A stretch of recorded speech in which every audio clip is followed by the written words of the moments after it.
You are welcome to country and speak to everyone. Hello. I'd like to welcome you to our country. I'm a Larrakia man, and this is a peaceful meeting, and hope we can get our points across. I'd like to welcome you to the Nakama, the Namadas, the Najima, the Nidiums, and the Mablas. That's the songline of this country. And I welcome you, Mobia, to our Aniyurima. Aniyurima means our country. It means the whole of Australia is our promised land, still to this day. I'd like to hand the nephew over. He can be my interpreter. Young David Coles. And hopefully he'll get most of our message out.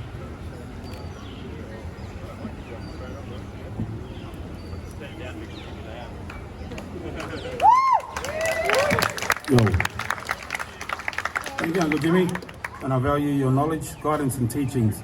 Thank you to Chris for the opportunity to speak, and thank you, Chris, for your tireless work to protect the people. I think we all need to put our hands together for this man.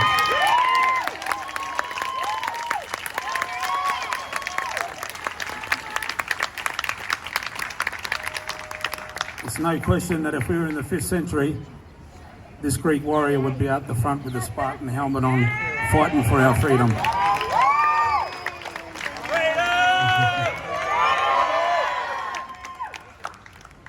I acknowledge the land I am standing on, Latakia land. This is sovereign tribal land. This is not corporate Darwin City Council land. This is not corporate Northern Territory government land.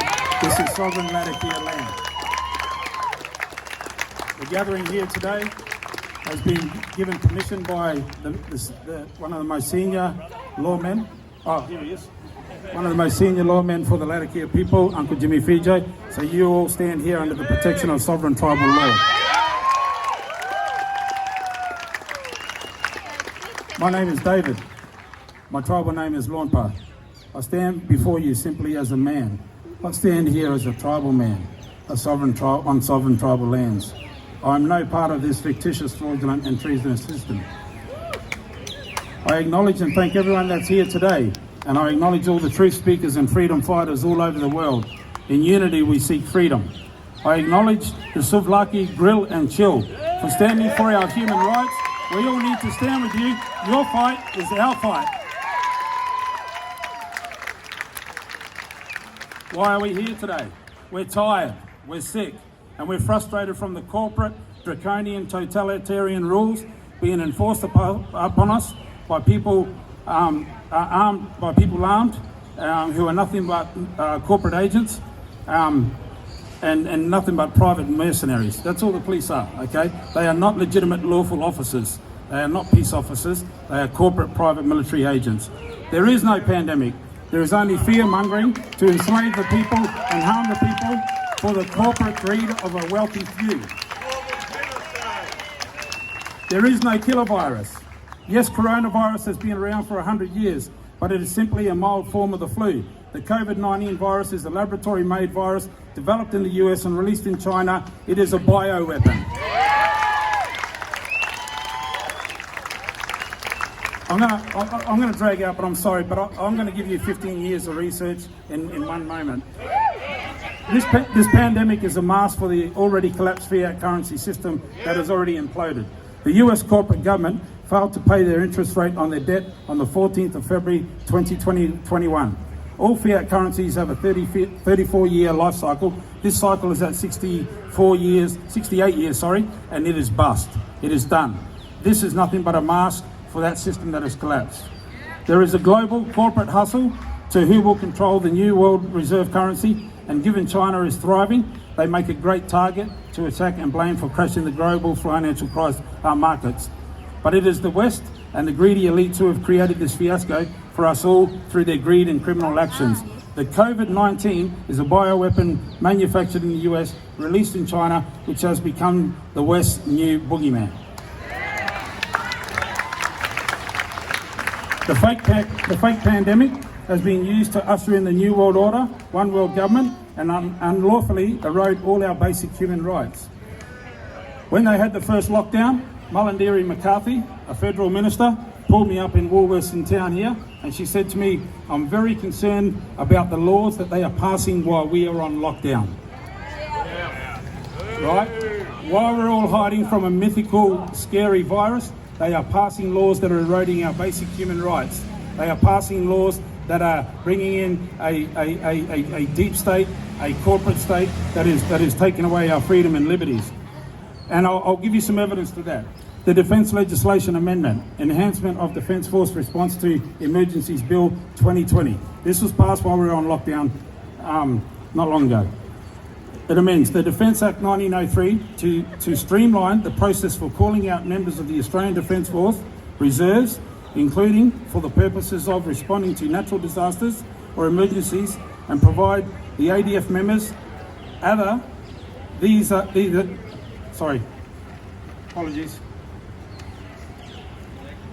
defence personnel and members of foreign forces with immunity from criminal civil liability in certain cases while performing duties to support civil emergency and disaster preparedness, recovery and response.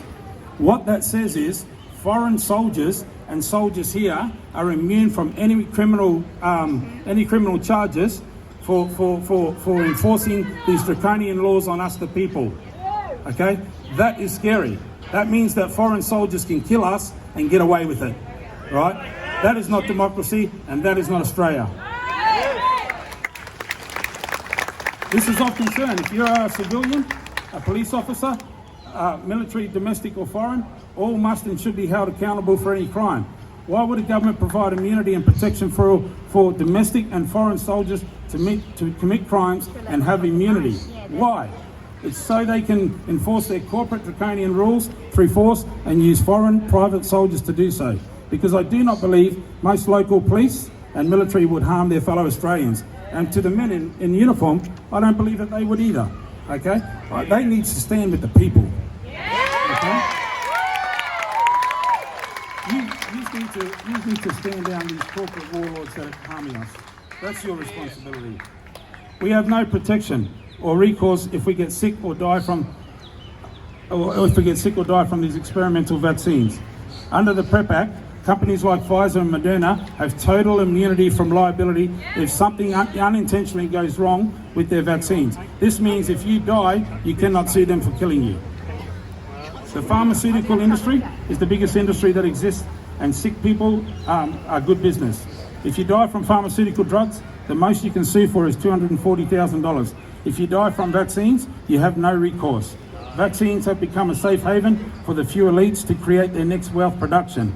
Pfizer predicts a $58 billion profit from these early rollouts. It's all about business and humanity is the commodity at the expense of genocide against the population. The US Congress has realised their population is sick on pharmaceutical drugs and have tightened their approval on many drugs, so they are merely shifting their business from pharmaceuticals to vaccine because they can't be sued. The patents for these vaccines were developed in 2001 for COVID. So somebody had a crystal ball and created a vaccine for a virus that was yet to be released by a bat in China 20 years later.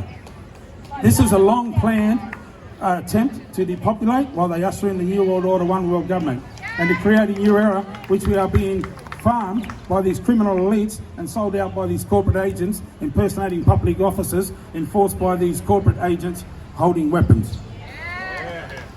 I realised many years ago something was wrong with this government. I set out to find answers as to who they are, and what I found was this.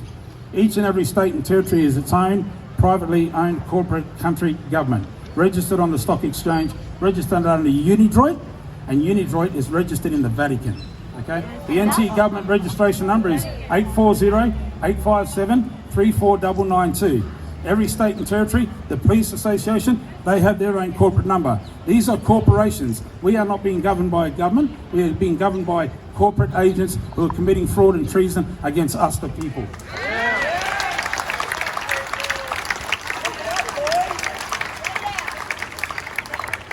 They are corporations run by corporate agents imposing unlawful laws on the population, harming the people and our families, while they deprive us of our liberty and freedom and harm us with bioweapons developed to depopulate humanity. This is the greatest crime against humanity in the history of our recorded existence. We must resist. Let me educate you. Why are these corporate laws invalid? I'll tell you why. On the 24th of October in 1970, the United Nations passed a resolution 262525, which stipulates the following: to bring about a speedy end to colonisation, having due regard to the freely expressed will of the peoples concerned. The Crown formally withdrew from this continent in 1973, to which the Australian government had an opportunity to do the lawful thing according to the 1900 Constitution, which states there is only two ways that you can change laws in this country. One is by royal seal of assent. The Crown must approve the laws that you want to change, or it must be of a referendum of the people. In 1973, when the Crown departed this continent, the government did not have a referendum. They did not get royal seal of assent. They said, shh, don't tell the black fellas, don't tell the white fellas, let's set up a corporation and we'll run it as a business. And that's all it is. The government didn't either, and this is reflected in the Australian Law Journal, which warned the government back then what they were doing was in breach of the Constitution and unlawful, and that they were steering the ship off course. Sir Harry Gibbs, who is a retired High Court judge, now deceased, he sums it up best. I therefore have come to the conclusion that the current legal and political system in use in Australia and the states and territories has no legal basis in law. If the laws aren't legal, what they are doing to us is unlawful. Okay? This is a crime against us. No laws have been valid since 1973. However, under tribal law, no Westminster law has been valid here since 1788. The only law that has any validity on this continent and this land here is here, the tribal people.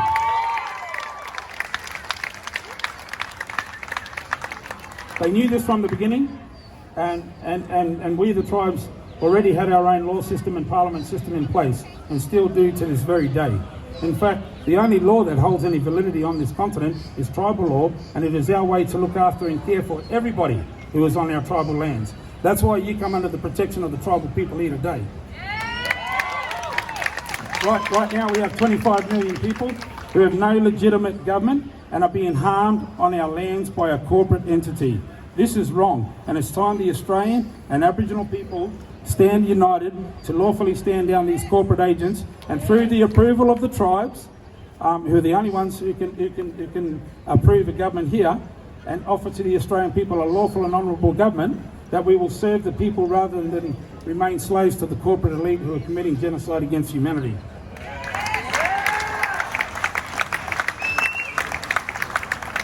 There are cures for the natural occurring coronavirus, which is a mild form of the flu. Coincidentally, the flu deaths have gone to zero, and the COVID deaths are exactly the same as the average flu deaths each year. Coronavirus is seasonal and follows a 6 to 9 month cycle, and then it will fade. Common sense must prevail, people. In North America, the average COVID death age is 78.6, and the average death in North America is 78.6. You must wear a mask while ordering food, but you will not be affected if you sit down. You must social distance in airports, but then get on a plane. I measured within 1.5 metres of me, and there's 16 people around me. If you get a vaccine, you can still be a carrier, but you must get a follow-up shots to be sure you're protected. It doesn't live under UV light, the sun. It dies in ventilation. The wind blows it away, and it is absolute insanity that we are being forced to wear masks inside and out and stay indoors, increasing the risk. The carbon dioxide levels in the mask raise the carbon dioxide levels to 9,000 times higher than the recommended human safety level. The swabs that they're using to do the test with, they are cleaned and sterilised with ethylene oxide, which is a high carcinogenic that causes several forms of cancers. And they are swabbing our babies with that stuff. We called the company last week, a lawyer. We called the company and we told them, what is the effect of that? They said, if you get it on you, in you, anywhere, seek medical advice. When we said to them, are you aware that they're sterilising the nasal swabs with your chemical? They went dead quiet. I dare say they're scrambling now to fix that, because they're complicit and they're liable. There is no flu. There is no flu in cold season, only vitamin D deficiency season. 2,000 genes in our bodies are controlled by vitamin D. 5% of our body's genome is controlled by vitamin D. It is the master key to our immune system, but they tell us to stay inside and wear masks. If you are vitamin D deficient, you are susceptible to all flus and viruses. Normal vitamin D levels reduces the COVID hospitalisation by 90%. That's the World Health Organization's database on scientific fact. There is a treatment for this disease. The federal government, if there is a treatment for a disease, the federal government cannot approve vaccine by law. All right? Ivermectin kills coronavirus 99% of the time. It's cheap and it has been used for many years, but suddenly it's outlawed. What? Why? Because it offers a solution that does not require vaccine, which destroys their vaccine industry, and it is safe with no adverse effects. There are many other cures that are being ignored for the sake of trial vaccines. Those who say, I've had it and I'm fine, must keep in mind that most side effects will take several months before the effect takes time to kill you. I personally know people who've had the vaccine and died within a fortnight. I have family members who have had the vaccine and been flown out for heart operations within days. Okay, these are the stats that they're hiding. There is blood on the hands of those who have denied populations clean, cheap cures, and many who have died in vain. This does not include the death rates from people having the vaccine. This is a crime against humanity on a mass scale, and we the people are the target. The list goes on, and the hypocrisy of this fraud is laughable.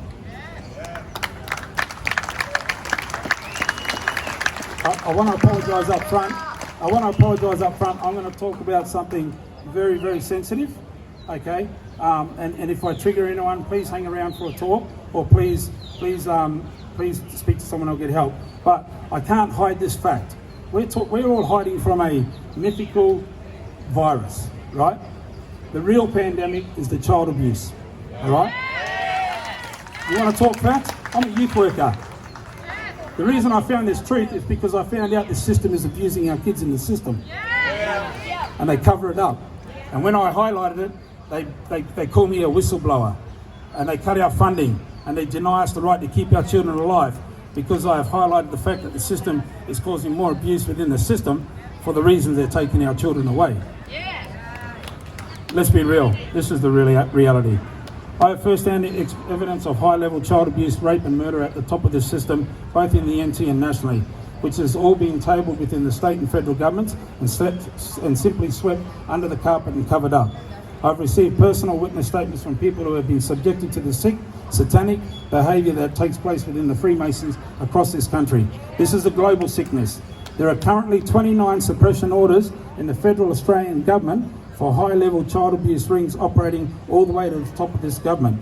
Just one suppression order in particular involves 28 prominent Australians, 2 of which are ex-Prime Ministers of Australia, and these files have been suppressed by the Parliament for 89 years.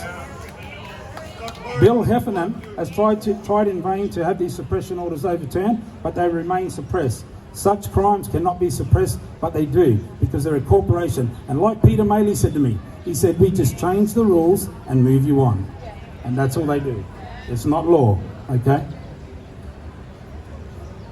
Because like any corporation, they merely change the rules, make them up as they go, and protect themselves from prosecution. We are dealing with criminals, people. 8 million children disappear every year around the world, with only 17% being recovered. That means 6.3 million children vanish, and we are concerned about a mythical virus. Only 60% of the countries record missing children, so that figure would be far greater than the 40%, given the 40% are not recording the number of missing children each year. This is a real global pandemic. This is the pandemic. Now, if you think this issue is a foreign issue, you're wrong. If you think it's a tinfoil hat conspiracy theory, you're wrong. I've seen the evidence. I've provided to federal ministers, okay?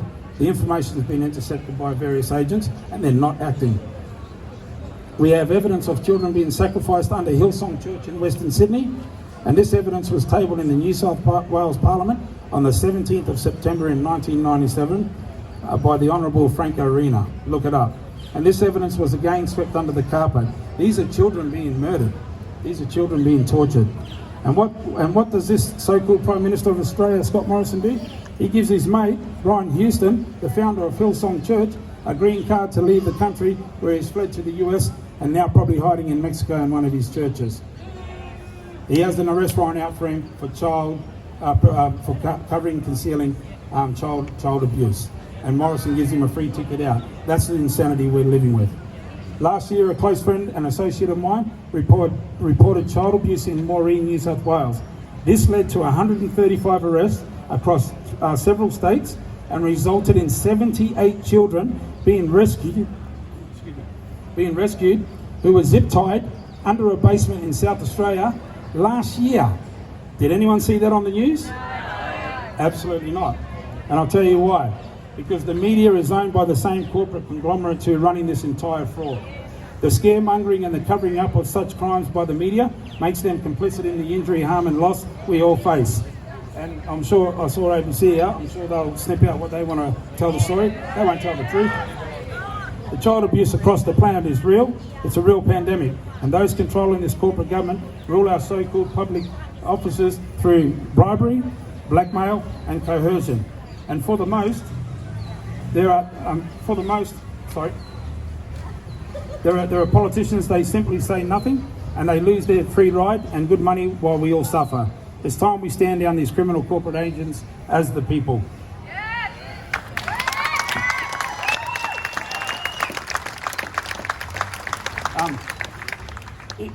Each and every bureaucrat, politician, police officer and military agent are knowingly or unwillingly committing criminal offences under the Constitution Crimes Act. Merely the crime of impersonating a public officer carries a 3-year prison sentence. We have combined all the crimes that they're committing and it amounts to 29 years imprisonment, notwithstanding the injury, harm and loss they are causing us, the people, from their illegal actions. They are not lawful public officers, they are corporate agents. These are not lawful laws. They operate under statute which constitutes military rule under the Libre Code. Are we at war? These so-called laws are nothing more than corporate rules, and the entire system, including the judicial system, are complicit in upholding these crimes against us, the people. The police and military are, in fact, private mercenary corporate agents who are supposed to serve and protect the people, not serve these corporate criminals. But the NT Police Association is also its own privately registered corporate entity, and we are simply business to them. That's why they're going around trying to fine us all for not wearing masks and stuff. Okay, they're just trying to build up their revenue. You know why? Because the NT government, like the fiat currency in the US government, is bankrupt. They have no money, right? They're bleeding us. Every corporate agent impersonating public officers enforcing these draconian laws are not void of liability. Under the Nuremberg trials 1946 to 49, under the Yamashita Standard 1946, and under the Roman Statute 1998, and effective as of 2002, which Australia is a signatory to, you cannot say you are merely following orders or taking orders and cannot plead ignorance. All agents of the government and all private contractors, agents, personally and vicariously liable for their actions. Every corporate agent knowingly harming us, the people, just like the German soldiers who are committing genocide against humanity, should all be held accountable for their crimes against us.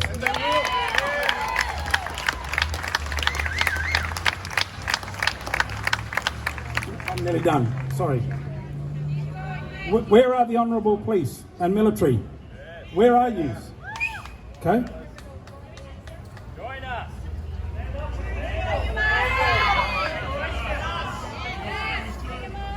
You signed up to serve and protect the people. You just told me that, Daniel. You work for us, not for a corporation. You swear your oath to the people, but it's time you stand up and hold the rule of law, because based on legal facts, none of this is legal, and it is your personal responsibility to act. Stand up. Your failure to act makes you complicit.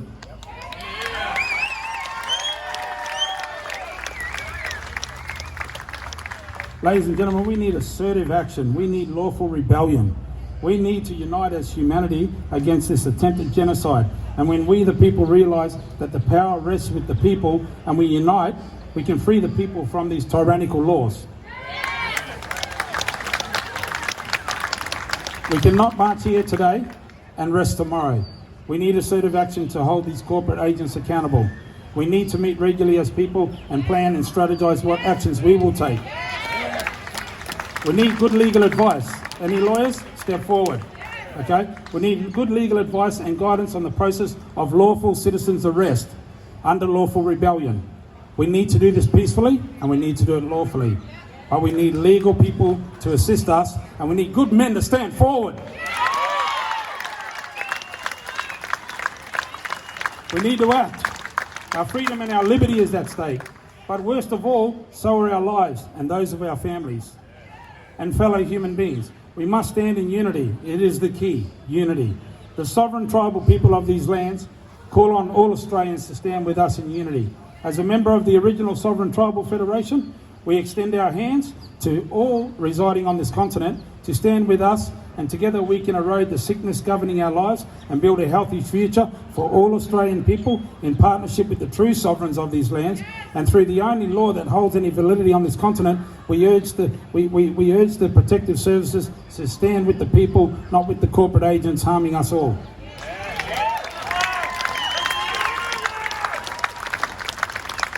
A barrister once told me, if you witness a crime, you must report it. You must do something about it. Well, this is a crime that we must all expose and stand together, united as one, and seek justice for all, and ensure we do all we can to afford the people of Australia and the world their right to freedom, liberty, and our basic human rights. Anything less is given in on our current and future generations. I leave you with this. The power is not in the corporate agents harming us all. The power is in the people. We stand united. When we stand united for the freedom of us all, only then can we overcome this tyranny and fraud that threatens our very existence. Thank you.